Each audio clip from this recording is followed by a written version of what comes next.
Welcome back. Today we'll be covering new functionality within the MLS dealer management system. Sellers are now able to quickly create an invoice for transactions big and small, whether you're dealing with a longtime customer or a walk-in. Once logged in, select and expand Sales Desk. Click Deals followed by the orange New button, then New Invoice. You'll immediately be prompted to enter the details of the invoice. And as you can see on the far left, a new deal has automatically been generated to correspond with this invoice. By default, the sales rep will be listed as the user who is currently logged into My Little Salesman.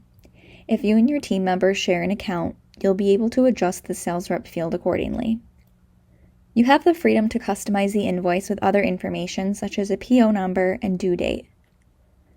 If you're dealing with a customer who's already been added to your system, simply begin typing their name into the Bill To field. If the customer is not yet added to your system, you have two options. You can either select the blue Create a Contact button, which will open a new window for you to enter their information, or you can simply label this customer as a walk-in. Marking the customer as a walk-in will not require you to capture any contact information. The billing and shipping information will suffice. When it comes to the items involved in the transaction, you have the option of selecting an item that exists within your MLS inventory or manually entering the item. Once the items are accounted for, you can distinguish any applicable discounts, shipping costs, and the tax percentage, which can set to a default number within your account settings. The field labeled Partial Amount Due is of course optional and meant to facilitate purchases that require an initial deposit. The final portion of your invoice will include a few text boxes, all of which are optional to use. Notes to recipient may include, for example, your directions to the customer for properly wiring funds.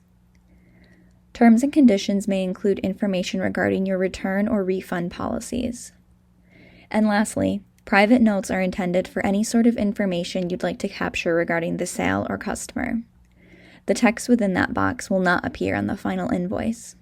Once the invoice has been published, you will find that the information submitted to the invoice now corresponds with various sections of the deal itself.